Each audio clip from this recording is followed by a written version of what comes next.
Hey guys, and welcome to the channel. I'm Zemore the Dad in DPS, and today we are reviewing a cultural icon of a game. This is a game that defined my early adulthood, late childhood, depends on what way you want to look at it. It is an absolutely fantastic game. It was released all the way back originally in 1995 in Japan, 1996 for America and Europe, and has been re-released on multiple platforms, including like Sega Saturn, PS Vita. There's been a lot of... This game's popped up quite a few times, and they have remastered it this year, and they have released it, and the first and second game is on this collection. That would be Suikoden. I'm not entirely certain how you're actually meant to pronounce it. We'll just go with Suikoden because it rolls off the tongue quite easily.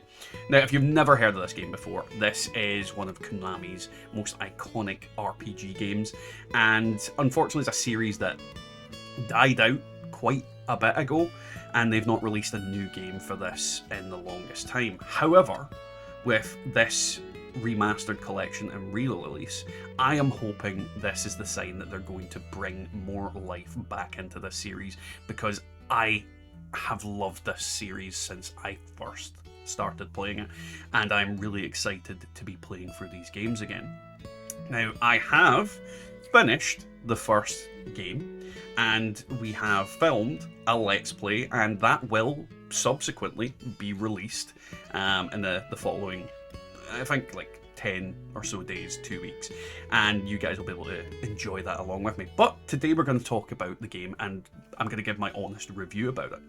Now, when it comes to Suikoden, it is quite an old style JRPG. It is done pretty much at the same time of things like Final Fantasy VII, and so on and so forth. So it has that kind of similar JRPG vibe. Now, it doesn't use 3D models like it's you know, like Final Fantasy VII, things like that. It's very much in the vein of maybe like Final Fantasy VI in terms of the way the game originally looked. Konami have updated the graphics, and it is looking absolutely stunning in comparison to what it did. And don't get me wrong, I still thought the game was stunning back in its day as well. And this game, the basic premise of the story is that you are Tyr McDowell, the son of Teal McDowell, who is a general in the Empire. The Empire is the Scarlet Moon Empire, and it's where you live and where the game takes place. However, some shady shenanigans go down, and you unfortunately are exiled, or rather branded as a traitor of the Scarlet Moon Empire. And it's all revolving around a rune. Now, the rune is called the Soul Eater rune, and there's 27 true runes in the world. And there's lots of different lesser runes, but there's 27 true runes. Your Soul Eater rune is one of the true runes, and the bad guys are after your rune. You're branded a traitor, you have to flee, all that kind of shenanigans ensue. As a result, you end up joining the rebellion, and in joining the rebellion, you somehow, through a series of, once again, shenanigans, end up, pardon me, end up as the leader of the rebellion, the symbol of the rebellion. And this is how the game kind of goes through, and a lot of the story in this game is very much in the same vein as Final Fantasy VII and Final Fantasy VI level plot and narrative. There isn't anything like the dialogue isn't too grandiose and everything. It's all text based. There's no voice acting. It's done like an old style RPG because it is an old style RPG. And granted, it holds up pretty well for that style of game because there's a lot of nuance, a lot of different things that get passed on through the way the game looks and the way the characters interact with each other. And overall, I think that for what it is, it holds up pretty well. I really enjoyed it. And now, I'm not going to say that there isn't an element of nostalgia goggles here. I would never say that the story in Suikoden 1 can hold up against a lot of modern games. You don't have the same level of emotion, the same level of passion put into the voice acting and the movements of the character and things like that. But for what it is and what it does it very well. And I got really emotional playing this game, and this is the kind of thing about it. This, and I think Dio Fane Gaming, he put it the best way it's like I was coming home for the first time in a decade. And that's exactly how it felt. It felt like I came home to this game. It felt like I just got a taste of a smell of my childhood, and it just hit me with just a wave of emotion, which, thinking about it now, is hitting me again. And it is one of those games for me that just is brilliant. I don't think they could have done wrong with this game as long as they kept true to the source material. In terms of story, in terms of the dialogue in the game, they have kept to it, and the characters all have the same feeling, and I still have the same emotion to them. And this is the thing, I would never say that this was the best story of all time, but it is a good one, and it's a fun experience to take part in. Now, the next thing I'm going to talk about is the gameplay. Now, the basic kind of gameplay of the game is your classic JRPG turn-based combat system. And with the way that the combat system works, you have quite a lot of diversity in this game. To give you an idea of how many characters that there is, there's about 70 characters that you can actually use in combat. And this ties into the Stars of Destiny, which is who the story revolves around. There are 108 Stars of Destiny, and it's your job to gather them all up in order to fight and combat the evil and attain your goal. Now, not all of the Stars of Destiny are combat characters. There is, as I said, 108 of them, though technically I think there's 111 recruitable characters in the game, and some of them will be combat, some of them will be combat and utility. So for example, there's these blacksmith brothers that you can use as blacksmiths, but you can also use them in combat. And different combinations of different characters have different abilities.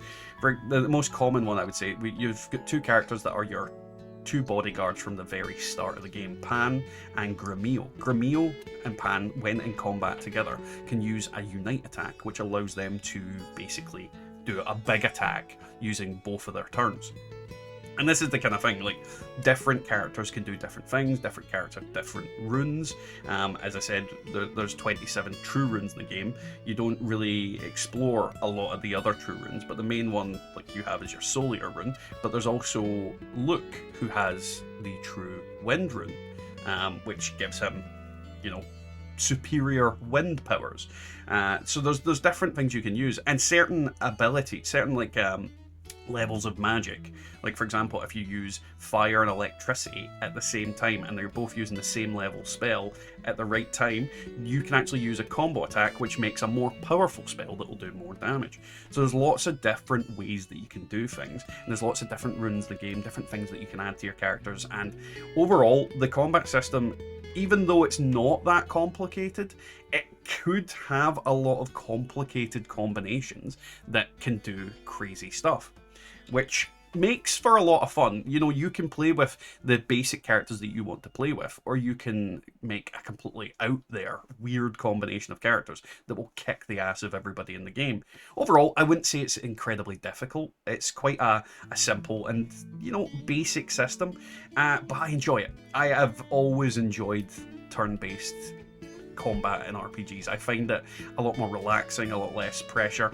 The more modern games where it's all, you know, action RPGs, sometimes I feel like you lose a little bit of the charm and a little bit of the you know, the thinking, the sitting around. It's all reaction speeds, and as I get older, that becomes harder. So games like this become a comfortable and safe space for me to come back to. On top of that, there's lots of mini-games. For example, you have a mini-game where you roll dice, you have a mini-game where you have to match cards, you have mini-games where you have to find the coin under the cup. So there is like a bunch of different mini-games in the game that you can play around. On top of that, there is also a sort of mini-game that's important to the plot, which is the battles. Now the battles, and there's also duels, it's basically a complicated, or suppose a weirder way of doing rock paper scissors. Like, magic beats army charging beats arrows, and arrows beat magic, and you need to try and predict what your opponent's going to do and basically take them out that way. In the duels, it's very much the same thing. You have a rock, paper, scissors style mechanic, and through the dialogue that the enemy's using, like if he says, I need to be cautious, he's going to defend. If he goes, my greatest attack, he's going to use his special attack. So you need to predict what he's going to use and subsequently do what you're going to do in order to counteract that. And overall, all these different things just keep the gameplay fresh. The game is only about 20 hours long at a push, and it really depends on if you know what you're doing, if you've played it before. A lot of the stuff that when I was playing for the game, I remembered, I need to go here and do that, I need to go here and do that. And there's going to be characters that in a regular playthrough, I don't know how people figured these things out. I played these games to death back in the day, but in one playthrough it'd be impossible to just figure these kind of things out because there's so many random and obscure ways that you get characters that are hidden behind walls, characters that are, different places. So this is a very, very fun game, but for completionists, you're probably gonna have to look up a guide if you want to complete it in its entirety in the first way through. There was a couple of characters that I knew were about, and I, for the life of me, couldn't figure out where they were, what I did before to get them. So I had subsequently looked up, and it wasn't really many of them. I found almost all the characters through sheer memory, but there were a few that I'd forgotten about that I had to remember. But at the same time, most people will not find these characters through chance. It's going to be a lot of people are going to have to use guides to do it, and that's not necessarily a bad thing. The information's existed. It's not really spoilers at this point. They've been about for over 20 years, but at the same time, there is a lot of stuff to do in this game, and it packs in a lot into just I finished it in 17 hours, I think. So it's under 20 hours if you really know what you're doing, but a lot of fun to be had in this game. Now, the next things I want to talk about are the remastered elements, which would be the graphics and the soundtrack. And the thing I would say about the soundtrack is this is a soundtrack that is stuck in my head for 29 years. 29 years. That is a long time for a soundtrack to stick into anybody's head. And Suikoden's music is a very, very integral part of it. It helps build atmosphere, it helps build a lot of different emotions in the game. And it does it so well, and it still does it so well. The sad music is sad and somber. The happy town music gives this idea of a bustling metropolis that's got people running around and being busy and things like that. And when you're in a dank cave, it's got the feeling of tension that something might jump out and beat the crap out of you. And there isn't a huge amount of music in the game. There's a lot of tracks that are repeated in different battles and things like that. And there is a lot of... It's quite simplistic music because it is a very simplistic RPG at its root. But the music, still, I can hear it right now. Every track in this game is a winner and does its job so well. They stick to my brain like super glue. And I think Konami has done an absolute banging job not fucking with that. They did not try and make it overly complicated. They didn't mess it up. And that's something that I think this game has done really well, is that they haven't changed enough to mess the game up and make it feel different. Because this is the thing about Suikoden games. They make you feel something. At least for me, they've always made me feel something. And this game did the same thing.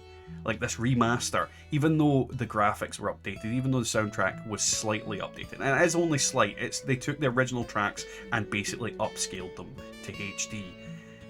Everything about it just brought back a flood of memories and a flood of emotion for me.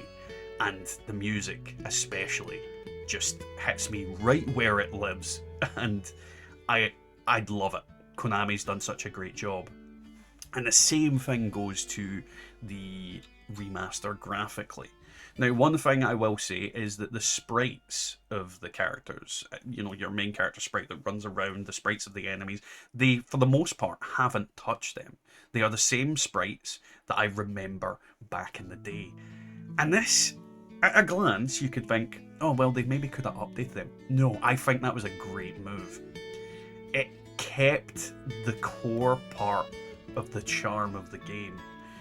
When I look at my character in Suikoden, in these games, that's what I think. I think of that sprite. I think of that exact little sprite.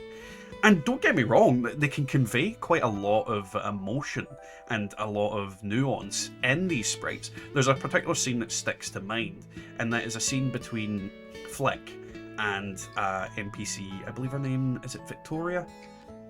I think her name's Victoria, but there's a scene where basically she says she'll join you if Flick basically has a drink with her. And you can see them basically having a drink and pouring drinks and things like that. And it's very well done. And it's so simple. It's not the most complicated thing in the world. Like, I know sprite art is like beyond me, I couldn't do it. But it's not like the most complicated thing to do. But it can convey a lot in just a little basic scene of someone pouring someone else a drink. And changing that I think would have lost something. So I'm really glad that they kept it.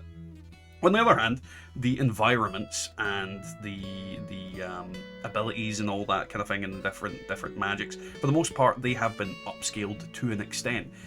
And the environments look stunning. They look absolutely fantastic. I think it was a good choice not keeping the old pixel art backgrounds and things like that and putting them into like proper renders. Because I do think the game looks very pretty in comparison to what they did. And it's done in the same way like Final Fantasy VI was. It's kind of isometric, not quite isometric, but you know, that top-down kind of view of things. And you see environments done in a very different way from modern RPGs. But again, it still very much looks like Suikoden 1, albeit with a better paint and polish to it. And everything about it. I think a lot of the work that was done originally, my imagination put into it. But with this game, it's allowed my imagination to run a little bit wilder.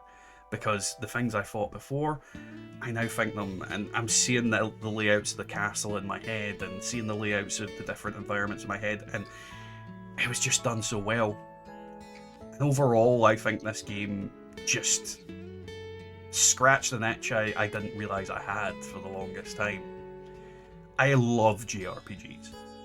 Absolutely love them. I think they are done so well, and there's a lot of them that can be real duds. But this one, it just, for what it is, it's so simple. It's not a complicated game, and it is something that you can play through in a couple of days, like if you really push yourself, obviously. But it is a game that I can play through in a couple of days, and the memories of it will last an entire lifetime. Overall, as I said, I think Konami has done a great job with this. I've enjoyed every hour I spent playing this game, and I'm looking forward to playing Suikoden 2, because that, in my opinion, is the best Suikoden game out of all of them. And there is a bunch more, but they're still good games, but 2 is the peak, the pinnacle, the absolute greatest. It's one of the best games I've ever played in my life, and I really do mean that. And I'm really looking forward to playing through it and seeing how they've improved that game in its different ways. Either way, guys, as I said, with this, we're going to release a Let's Play. It'll be released in the next couple of days, so stay tuned for that if you are interested. I would heavily recommend you play this game. I would heavily recommend that you buy it. Like, don't wait for my Let's Play. Buy the game. Feckin' amazing. But yeah, either way, like, comment, subscribe, and I'll catch you all next time in the Scarlet Moon Empire. Have fun, guys.